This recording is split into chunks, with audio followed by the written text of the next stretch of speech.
So today I have with me a special guest, that's Jeff Costello. And Jeff is a professional choir director. And I have it right that you direct 5 choirs currently? I do. I have 5 different classes at school, 5 separate choirs, yep. Excellent. And you said you've directed adult choirs as well. Yes, I had a church choir for 10 years too of adults. Okay, that's great. So recently one of my viewers, Geraldine, asked me a question about the differences between choral singing and solo singing in terms of technique. Sure. And I know that this question has come up a number of times, and I teach a number of students privately who are also singing in church and community and school choirs.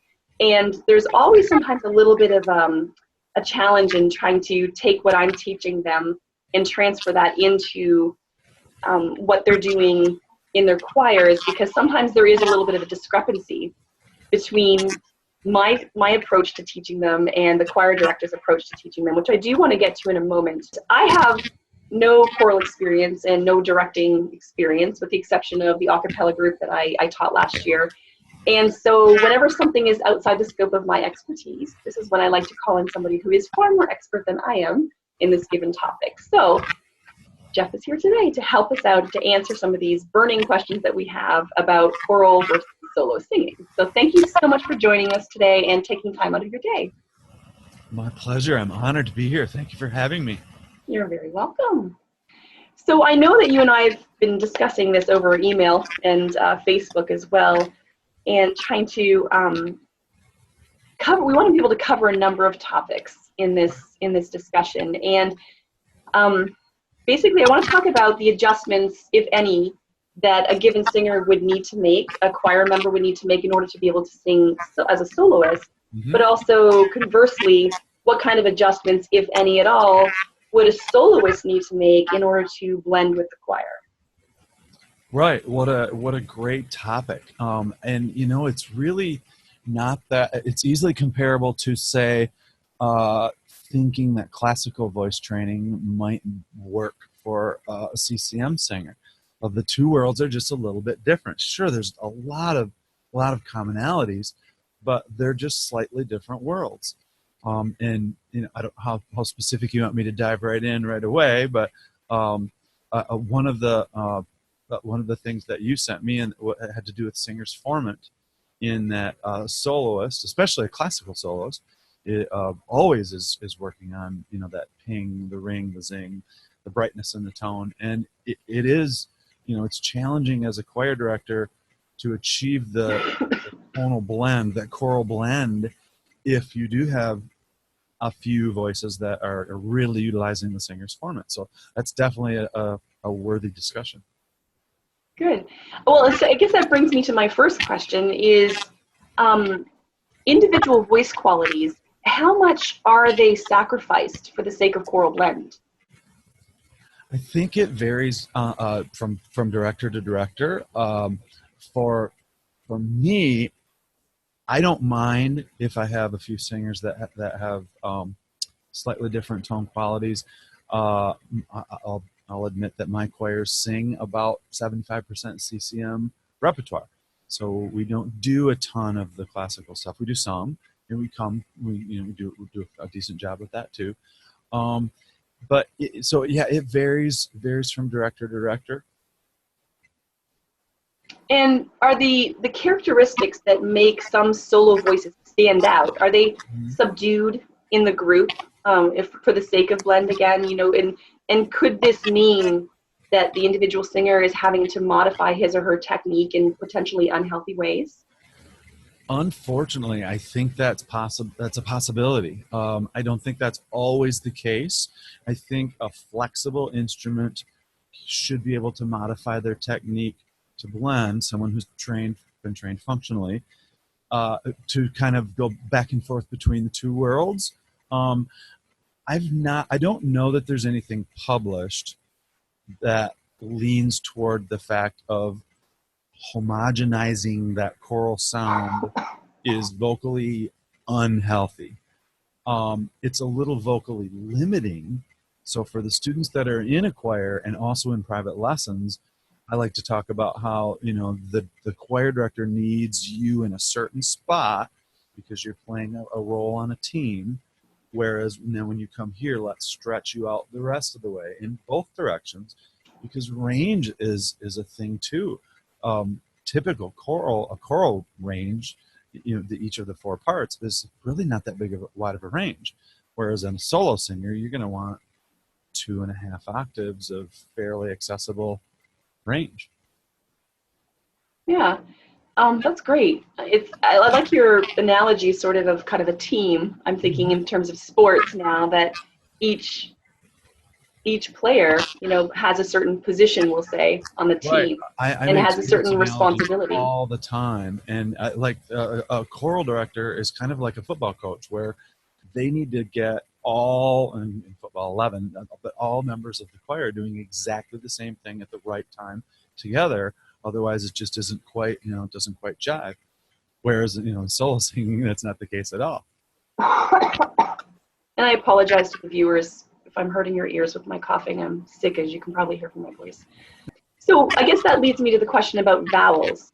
Mm-hmm. I know when I'm working with my students, and most teachers, I think, when they're working with their students privately, we teach concepts such as vowel adjustment, vowel modification, Mm-hmm. and we understand that at some point in the singer's scale, vowel modification is critical to not only resonance and to be able to sort of carry the voice, but the efficiency of the instrument, to vocal health. And I guess my question for you is, in a choral situation, how much is it more important for each member of the choir to be singing the vowel that's written on the page, so that they're all singing exactly the same vowel? Or is it all right if they're singing different shades of a given vowel so that they can make the adjustments necessary for their individual voices? The goal of that choral blend is that everyone makes the exact same shape with their pharynx, creates virtually the same vowel. Now, is that possible? No, of course not mathematically, scientifically, but yeah, we want to come as close as we can to all creating the same vowel shape and sound in the pharynx. Equally important, though, is the register. It's much easier to get a choir to blend if at least the members of each section are in the same register. With, like, for example, if some of the altos are in chest register because maybe it's somewhere around between middle C and the F above middle C, but some altos are maybe more comfortable in head register, even at that pitch range, you're going to have a blend issue. But if you can get them all in a similar register, whether that's a chesty sound, a mixy sound, or a heady sound, the blend sort of works in cooperation with the vowel. They're separate entities. Registration is a vocal fold event, and vowel is a pharyngeal event, source filter. But if both of those things line up in all the singers, then you've got the best blend. Oh, that's great. That's good to know. I know Geraldine also asked me a question about consonants. And I know that consonants are often treated differently in choral situations, simply because there needs to be that precision. Everybody needs to stop at the same time. And because you're dealing with a lot of voices, you need to make sure that the diction is super, super clear. Whereas I feel with, solo singing, there's a little bit more flexibility in terms of how we treat those, for example, final consonants. Right. If you want to talk about that. Yeah, I almost wonder if Geraldine might be referring to a stylistic difference rather than just a choral versus solo singing difference. In my experience, classical solo singing diction is not dissimilar from choral diction. However, CCM diction that's on a microphone is extremely subdued.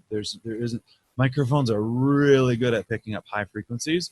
In fact, most microphones have a high frequency boost to bring out more clarity in the vowels, but along with that, you also get brighter consonants and louder consonants through a microphone.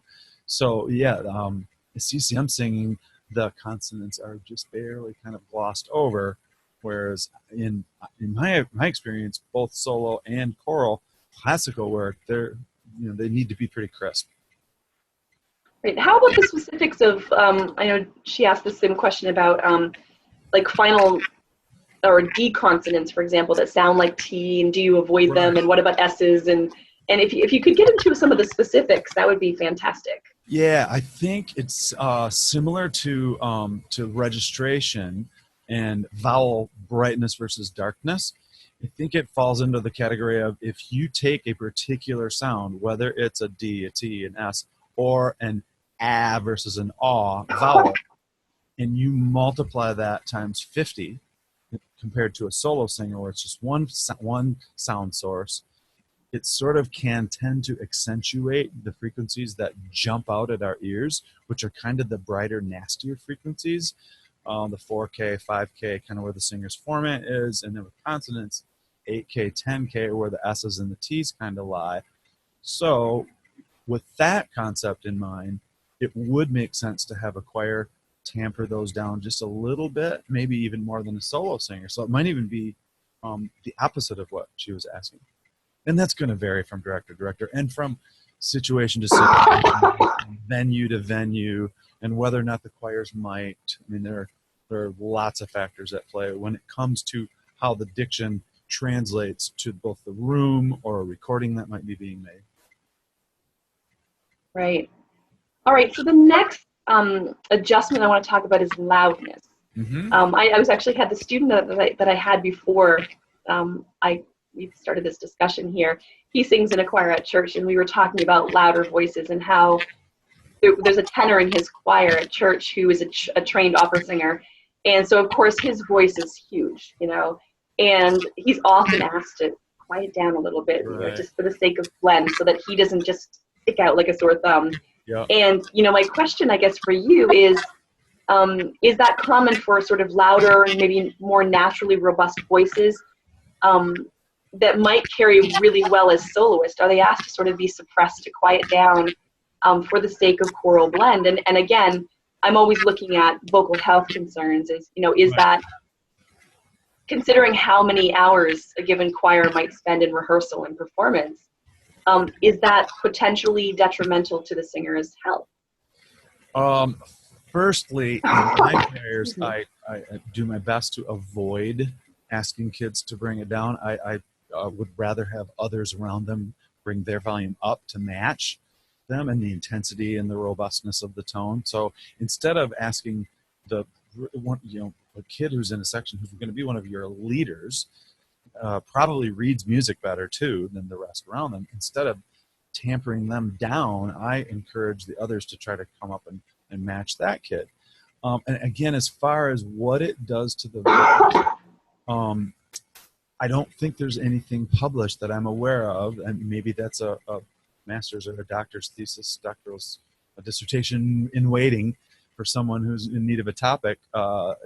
Is there potential vocal issues or concerns with always singing a little bit softer than you would prefer to sing? I don't think there are. I think it would just be like singing mezzo piano instead of singing mezzo forte. Hopefully, if the person has solid technique, they can just back it down a little bit. And again, the registration comes into play because chest register is so much brighter than head register. I like to make when I'm speaking with adults who've been in choirs for many years or came up through the choir system as kids, which is very surprising that's not you. I always make the analogy of, we've all been in that choir where there's one or two altos who just seem to stick out. Well, they're the ones that like to sing in chest register. They're your rock belters or your MT belters. And maybe it's just they need to lighten the registration a little bit and get a little bit mixier or closer to head, and the blend will take care of itself. All right, that's good to know. And again, you mentioned earlier that there needs to be that flexible technique for the singer. So if that given singer is assigned to solo, for example, then it's all right for him or her to, you know, to sort of, we'll say, belt it out, or to just, you know, sing full voice, and then to be able to sort of dial that down a little bit, I guess, for, again, the sake of choral blend. Mm-hmm. So I know we touched upon breathing a little bit. And I guess the question is, I understand from a lot of my students as well that, you know, they're sort of assigned certain positions in the phrase in which they're supposed to be breathing, so that and I could be entirely wrong, so that not everybody in the entire choir is taking a breath at the same time. Is that how you teach? Yeah, it varies. If the phrase lengths are manageable and the typical choir member can make it from the beginning to the end of the phrase, we all breathe at the same time. If that's not possible due to whatever type of limitation in the physical body, or it's a smaller kid with smaller lungs, we employ a technique called staggered breathing, where you can sneak a breath in the middle of a long note, hopefully not at the same time as your neighbor, and then just very quietly come back in, and it goes unnoticed. Where, of course, as a solo singer, that's obviously not possible. Unless you're singing CCM, when you may breathe wherever you want, because there are no rules for breathing in CCM music. But yeah, staggered breathing is a very common choral technique for breathing that's been going on for probably centuries. And I know that breath support technique is a really kind of, I won't say controversial topic, but it's definitely, there are varying opinions about how best to support the singing voice. And again, I wonder if, I know that I've worked with a number of students over the years, we're getting that little crackling sound again. I've worked with a number of students over the years who have, again, told me that their choir director was teaching them a certain, breath support strategy, and it was in conflict with what I believe to be efficient, I guess support, efficient, breath management strategy. And I just wonder, you teach privately as well, so you have a different, I think, perspective than a choir director who maybe has never taught private students and who isn't necessarily trained in technique per se, but is leading the choir. And I'm just wondering, how do you negotiate those differences between, or do you? I mean, do you approach breath support the same way with your private students as you do with your choral students or your choir members? I do approach it the same with both, but I think if you lined up 5 voice teachers and 5 choir directors and asked them all to tell a student, to teach a student the beginning intro to breath management and breath support, you'd get 10 different, similar but different explanations. Again, there could be a style issue with this topic of breathing, because I think that anyone who's ever studied classical music knows that breath support and breath management are extremely important. The music is very challenging in that area. The phrases are much longer, generally speaking, I'm overgeneralizing here, than a typical pop song, where might not require a huge amount or a huge ability to manage the breath very efficiently. The other thing is with classical music, especially for women, specifically for women, being predominantly in head register is just as a register manages the breath less efficiently than chest register. Are you familiar with closed quotient, open quotient? Mm-hmm. For the vocal folds? Yeah. So head register has a much more longer open quotient. So we should probably explain that to the viewer, sorry, that the closed quotient is the amount of time that the vocal folds are touching during each vibratory cycle. So it's sort of a percentage. Exactly. Perfect. Excellent explanation. And then when they're closed, air cannot escape. So with chest register being very long closed quotient, you can, I could hold that note for a minute. Whereas head register has a much longer open quotient. So the way I very simply explain it to my beginning students is it's kind of like going and singing at the same time. It just has an inherent breathiness to it. So any soprano classical stuff needs tons of breath support, just given the science behind how our vocal folds and our larynx work. So well, plus you have the vocal folds vibrating a lot faster, so they're opening even, they're staying open for longer, and they're opening more times. Right, exactly. Yep. For a given note. Yes, absolutely right. Those two definitely go together. And then to compare that to a CCM song, a pop song, or a rock song that might have short phrases, might be predominantly sung in a chestier type of a registration. Frankly, breath is, I rarely have to address breath in my CCM students. It just isn't normally an issue.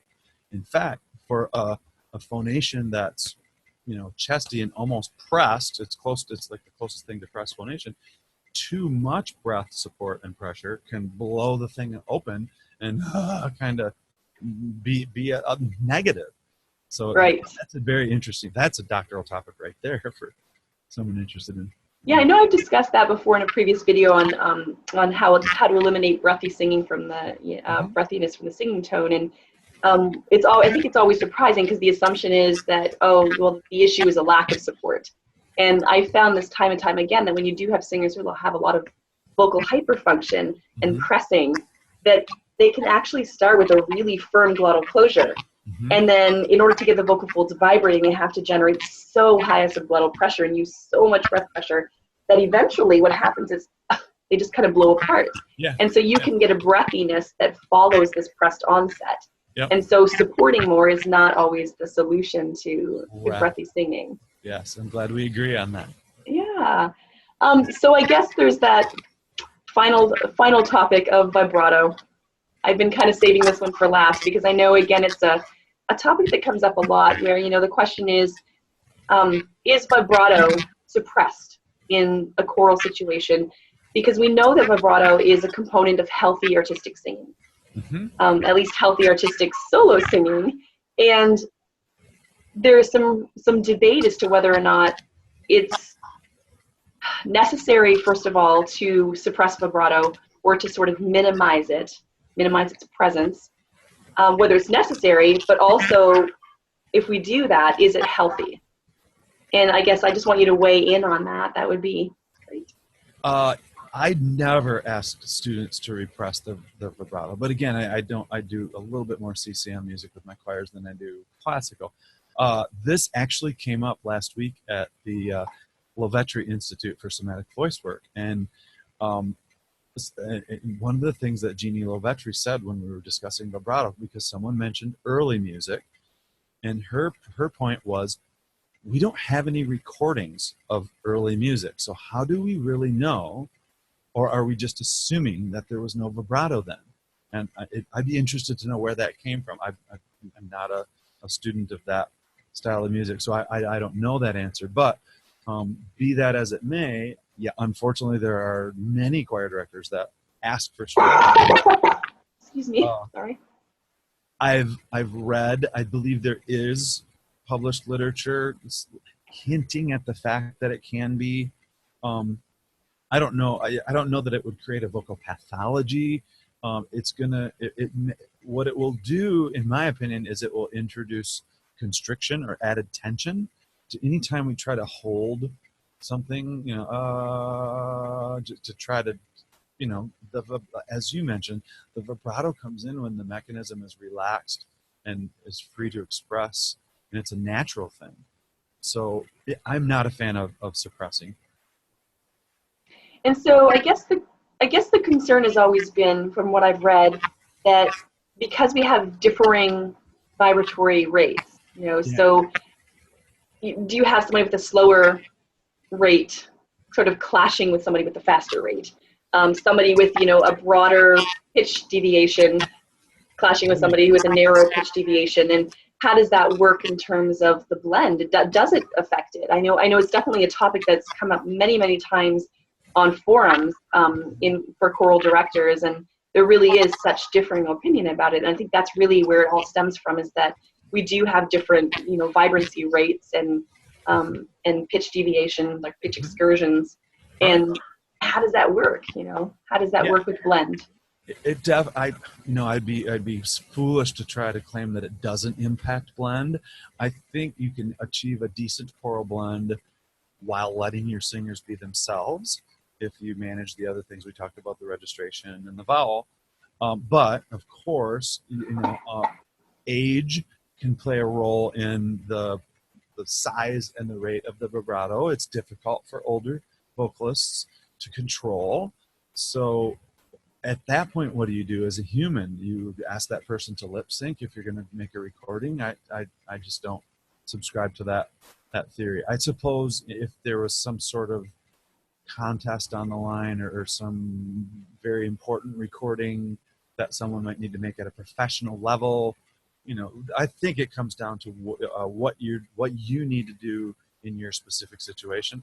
If you're a school choir teacher like me, I don't think it's necessary to go that extreme with limiting how your kids emote to the sound. Good. Thank you. Yeah. Yeah, so I guess Geraldine's question, she says, could you outline the difference between solo and choral technique? As someone who is constantly berated in singing lessons for undersinging, in Mhm. contrast to choral singing when she's trying to blend, and feel as though she shouldn't be singing full out. So from what I'm understanding from the question is she feels like, she's not allowed to use her full voice Right. in the choir, and then so she gets to a singing lesson, and then she kind of is still using a little bit of her quieter choir voice, I guess. So I guess for her, she's trying to figure out, how does she develop that flexibility? How does she get from being able to transition between solo and choral I think soloist? as long as she is studying privately and her teacher is saying these things and pointing these things out and discussing the subtle differences, she will develop a skill to be able to cross-train and go back and forth. When I have kids in that situation come to me for private lessons, I'm very specific the way I explain that, your choir director needs this type of sound out of you, which is fine. That's exactly what you need for that environment that you're singing in 5 hours a week, and you're with me a half hour a week. So that there's a discrepancy there. The default is going to tend to go to the choral sound because they're doing it so much more than they're doing the private voice or the solo voice sound with us as private teachers. And I'm very clear to say, they need that, and that's great. They're good at that. Let them get that out of the group so you guys can do really well at state festival. But let's stretch you out a little bit more here. Let's make your vowels a little brighter. Let's get a little more ping and ring in the tone. Let's take you higher than you might sing in the tenor section and lower than you might sing in the tenor section. And then, after 10 or 15 minutes, they're, oh, yeah, okay. It's open I'm back. myself, I'm free. Right. Yeah. And then they just have to develop the ability in their own brain to hear and feel that their throats are doing, okay, this is my choral gear and this is my solo gear. I like that. Yeah. I like that. So I know in email that we were in our email exchange, you mentioned that you do sometimes teach privately some members of other directors' choirs, Yep. and that there are often some adjustments that you have to make in terms of, helping to train them to have better technique. And I don't know if you can just kind of talk about maybe some of the specific things that you have to work on with those students. Just for those who are maybe working with choir directors who maybe are doing things like suppressing the vibrato and teaching them, maybe, let's say, incorrect breath management strategies and what have you. Yeah, first, I think it's really important to keep the lines of communication open. If you can at least, shoot an email to that choir director or get the email address from the kid and introduce yourself and, let them know that you're working privately and let the director know that you'll say the things that I just said, that this tone that you're making is a great choral tone. That's what the director needs from you. Now let's kind of stretch things and go elsewhere. And let the director know that that's going to happen, and let the student know that that's going to happen. And if they're under 18, hopefully the parents can be in on this too. Sadly, we have more conflict, I think, than we need. We all want the same for our kids. Unfortunately, we have to share students sometimes, and that can ruffle some feathers. I was just describing to someone who wasn't a musician how taboo it is to change voice teachers when you're in college. It's almost a little bit like that. We get a little too possessive, I think. And if we're a little bit more open-minded and realize that the two styles are slightly different enough that different training sort of needs to take place, unless the instrument is, or until the instrument becomes really solid in both avenues, then I think it can be done. My whole philosophy is our body has a natural design. Yep. And that we need to work with that design, not against it. Exactly. That's it. Because otherwise the body's always fighting with itself. Yep. Let's not try to shove something here and push something there and manipulate. Right. But the idea is that, our instruments are capable of making like a vast array of sounds. Very much. That are all within the realm of healthy, optimal use of the instrument. We just need to make sure that we're not trying to sort of superficially manipulate those sounds. Right. And Agreed. that's the important thing. That's what I wonder about, I guess, with choral singing too, is, you know, the concern, I think, is that sometimes the sound is sort of artificially, superficially manipulated, as No. opposed to going in from saying, this is the functional, the healthy functional Right. approach, and Right. this is going to result in a blended sound. This is going to result in this given vowel sound that is common across all choir Right. members. And I was really politically correct about the way I expressed it, but and honestly, I don't know if it's harmful. I don't know that, like I said, I don't know if there's been anything published. But when you ask someone to take out all the high frequencies and instead of singing sing oh all the time, I don't care for that sound, so I don't even have my kids sing that dark, even in classical stuff. And there are choirs that are like me, like the Brooklyn Youth Chorus. If you look up their recording, they don't sing with dark vowels. They sound very conversational when they sing just like this. They're not doing anything special. They're not doing this, which, yes, it homogenizes all of the voices into this one sort of middle of the road for girls, kind of mixy, darkened, overly darkened vowel. And it's even hard to understand the words, the text for me. I don't like it. True, true. I might include that little clip. Oh, sure. It was good. So I guess, yeah, bottom line is that, you know, if the singer is, I guess, switching back and forth between choir and solo singing, that that singer just needs to develop a lot of flexibility in his or her technique and be able to kind of be like a chameleon in some ways, and sort of, Yeah. this is my choir voice, and find a healthy, sustainable choir voice. Mm-hmm. And then this is my solo voice, and find a healthy, sustainable solo voice. Yeah, it's cross training, and I like to, the way I describe it to my students is it's a 3-tiered system. I want you to hear it, I want you to know what we're calling it, and I want you to feel it when you make the sound. And once they get there with all three, and everyone's on the same page, it also would really help if the choir director and the voice teacher use the same terms, which that's a whole nother discussion for another day. Yes, that is totally. Yeah, great. So I guess, I don't know if there's anything else that you want to, so I don't know if there's anything else that you want to weigh in on here at all. I don't know if we've covered everything that in sort of general terms, but again, in terms of the adjustments that a given singer might need to make when switching back and forth, is there anything that you feel as though we maybe didn't cover? I think we did a nice job covering pretty much everything. Again, it starts with open minds. It starts with respect for all vocal music styles, all music styles, with respect for different types of singing, choral, solo, classical, CCM. And, you know, the field has come so far in the last, even 5 years, in the last 10 years. You know, we've got CCMs is on the map and being acknowledged and being taught at some universities. So we're heading in the right direction with our field. I feel great about that. And I think if we just keep going down that path, we'll get there and all be on the same plate.